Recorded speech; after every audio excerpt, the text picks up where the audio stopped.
Hello everyone, welcome to my channel. कैसे हैं आप सब? उम्मीद करती हूँ आप सब बहुत अच्छे होंगे। तो एक बार फिर से मैं आप सबके लिए घर और किचन से जुड़े हुए कुछ छोटे छोटे हैक्स लेकर आई हूँ जो आप सबको पसंद आने वाली है और हेल्पफुल टिप्स है। तो प्लीज़ वीडियो को पूरा देखिएगा, अच्छी लगे तो लाइक एंड शेयर कर दीजिएगा। आज का पहला टिप्स है, सर्दियों के मौसम में बहुत सारे कपड़े हो जाते हैं और अगर कबर्ड कम है, फैमिली बड़ी है, तो ढेर सारे कपड़े एक ही कबर्ड में रखना पड़ता है। तो अगर सही से तह न लगाए तो ज़्यादा से ज़्यादा कपड़े आ नहीं पाते हैं। और अगर कपड़े ज़्यादा रखते हैं तो जब हम एक कपड़े को निकालने के लिए जाते हैं तो दूसरे कपड़े की तह खराब हो जाती है और कई बार तो कपड़े गिर भी जाते हैं, क्योंकि एक साथ बहुत सारे कपड़े रखते हैं। तो ज़्यादातर तो जैकेट या स्वेटर को इसी तरीके से फोल्ड किया जाता है।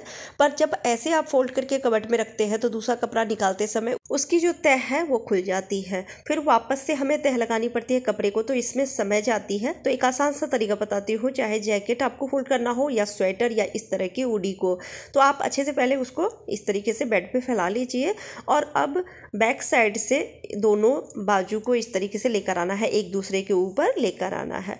और अगर कैप है तो फिर कैप को पहले इस तरीके से मोड़ लीजिए और अब नीचे की तरफ से आधा इसको मोड़ना है जैकेट को। जैकेट हो, स्वेटर हो या फिर टी शर्ट हो, आधा पहले फोल्ड कीजिए और अब सर की तरफ से लेकर आइए और इसको इस तरीके से फिक्स कर देना है। जब आप फिक्स कर देते हैं ना तो ये अच्छे से टाइटली फोल्ड हो जाती है और उसके बाद ये बिल्कुल भी नहीं खुलती है। आप चाहे इसको कहीं पर भी रखें, ढेर सारे कपड़ों के बीच में से भी अगर कोई कपड़ा निकालने के लिए जाते हैं तो इसकी तह नहीं खुलती है, तो इससे समय बचती है। अगला टिप्स है, पूड़ियाँ घर में बनती रहती है, तो जब पूड़ियाँ फ्राई करते हैं तो दूसरे बर्तन में निकालते हैं, तो जिस भी बर्तन में निकालते हैं टिश्यू पेपर ज़रूर नीचे प्लेट में या फिर थाली में जिसमें भी निकालते हैं उसमें डाल देते हैं, जिससे कि एक्स्ट्रा ऑयल ये एब्जॉर्ब कर ले। पर इससे ना जो ऑयल होती है वो वेस्ट हो जाती है। तो आप एक छोटा सा काम ज़रूर कर सकते हैं कि जब भी आप पूड़ियाँ फ्राई करते हैं तो जिस भी बर्तन में रखते हैं टिश्यू पेपर ना रखें, ऐसे ही रखें। जो भी ऑयल जो थाली में या प्लेट में जिसमें भी आप पूड़ियाँ फ्राई करके निकालते हैं उसमें लग जाएगी, तो उसी में आप आटा गूंथ सकते हैं। इससे क्या होगा, जब भी हम आटा गूंथते हैं तो ऊपर से तेल या घी लगानी पड़ती है जिससे कि रोटियाँ सॉफ्ट फुली फुली और मुलायम बने। तो आपको अलग से ऑयल लगाने की भी ज़रूरत नहीं पड़ेगी, उसी में आप आटा गूंथ देंगे तो रोटियां भी अच्छी बनेगी और ऑयल जो है वो वेस्ट भी नहीं होती है। अभी तो मैं बस 4 से 5 पूड़ियाँ ही बनाई हूँ, पर घर में थोड़ी बहुत पूड़ियाँ ज़्यादा तो बनती है, फैमिली जितनी बड़ी है उसके हिसाब से, तो काफ़ी सारा ऑयल जो है वो बर्तनों में लग जाते हैं। तो ऐसे ही बर्बाद करने से अच्छा है, और टिश्यू पेपर भी बर्बाद होती है, फेंक ही देते हैं उसे, तो इससे अच्छा है कि इसी में आप आटा गूंथ सकते हैं। तो कैसा लगा आपको ये टिप्स कमेंट करके ज़रूर बताइएगा।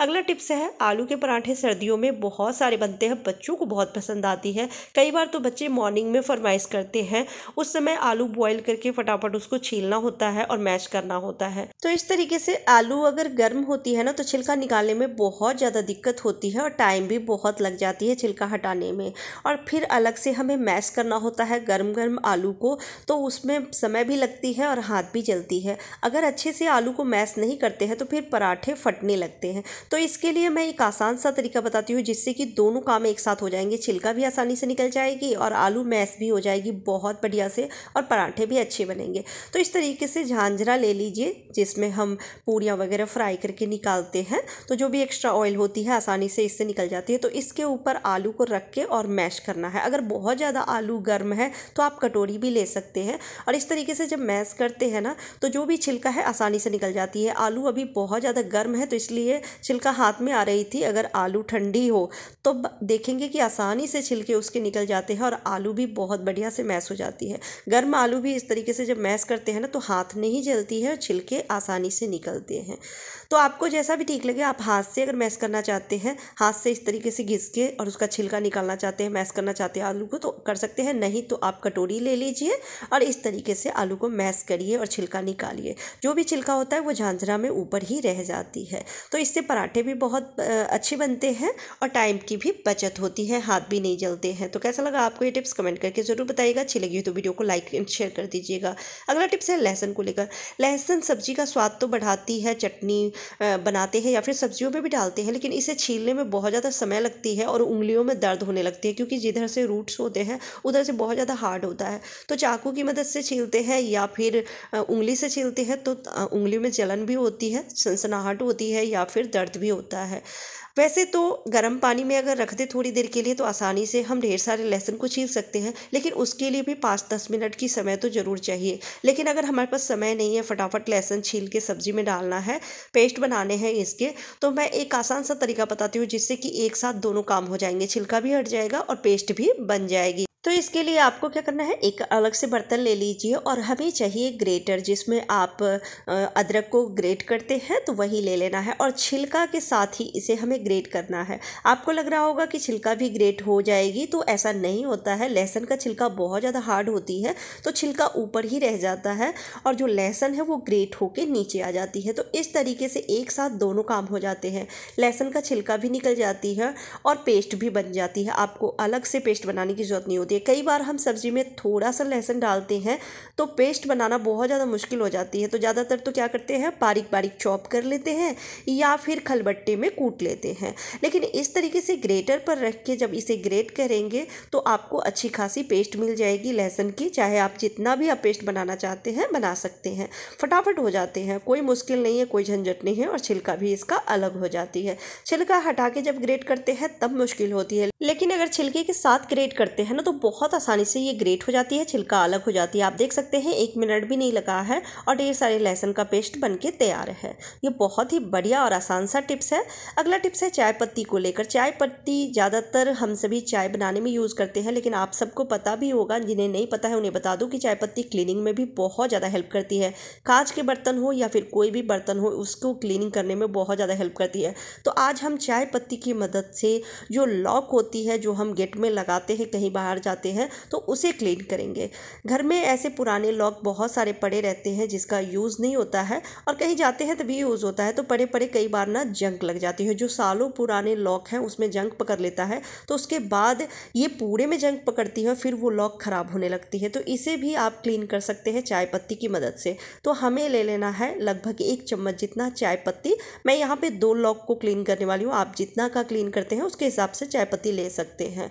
आप चाहे तो जो चाय पत्ती हम चाय बनाते हैं तो वो बॉयल किया हुआ चाय पत्ती भी ले सकते हैं। बस अच्छे से उसको धो लीजिए और धोने के बाद छान के और ले लीजिए। पानी उसमें ज़्यादा नहीं होना चाहिए। साथ में रखेंगे आधी चम्मच बेकिंग सोडा, जो खाने में यूज़ करते हैं, मीठा सोडा, और 1 चम्मच जितना रखना है कोलगेट पेस्ट।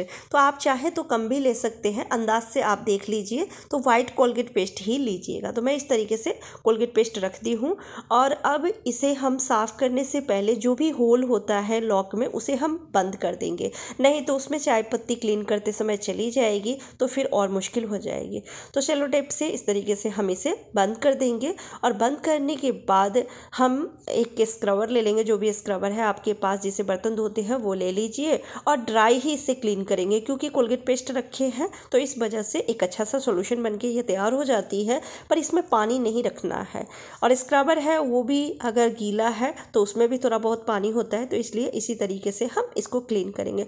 बहुत अच्छे से क्लीन हो जाती है, जो भी जंक होते हैं वो निकल जाते हैं और उसके बाद जो लॉक है वो साफ़ सुथरी तो हो जाती है, खूबसूरत तो हो जाती है, साथ में ये सालों साल चलते भी है, जंग नहीं लगती है। क्योंकि जंग लगने के बाद ना वो लॉक जाम हो जाती है, ख़राब हो जाती है। तो इस तरीके से सारे लॉक को साफ़ कर लेना है और साफ़ करने के बाद पहले तो गीला कपड़ा से पोंछ लीजिए। तो कपड़े को गीला करने के बाद अच्छे से निचोड़ ज़रूर लीजिएगा, क्योंकि पानी जाएगी लॉक में तो फिर वो जंग पकड़ेगा ही। तो इसलिए अच्छे से साफ़ करने के बाद फिर दोबारा से सूखे कपड़े से इसको ज़रूर साफ़ कीजिएगा और फिर हम इसको यूज़ करेंगे। तो यूज़ करने से पहले एक और काम कर लीजिएगा, कई बार लॉक काफ़ी साल से पड़े रहते हैं, तो जब हम चाबी लगाते हैं चाबी सही से लगती नहीं है, लॉक भी बंद नहीं होते हैं। तो आप ले लीजिए वैसलीन, अभी तो सर्दी के मौसम में हर घर में वैसलीन होती ही है, तो आप थोड़ा सा वैसलीन लेके और चाबी के ऊपर लगा दीजिए और लगाने के बाद हमें बार बार उसको खोलना है, बंद करना है। तो इससे बहुत अच्छे से लॉक जो है, जो जाम रहती है, चाबी नहीं लगती है, चाबी भी लग जाएगी और लॉक अच्छे से काम भी करेगी। तो कैसा लगा आपको ये छोटा सा टिप्स, कमेंट करके ज़रूर बताइएगा और बाकी के टिप्स एंड ट्रिक्स कैसे लगे कमेंट करके जरूर बताइएगा। अच्छी लगी हो तो वीडियो को लाइक एंड शेयर कर दीजिएगा। चैनल पर पहली बार आए हैं तो सब्सक्राइब करके बेल आइकन जरूर प्रेस कर दीजिएगा। Bye bye, take care.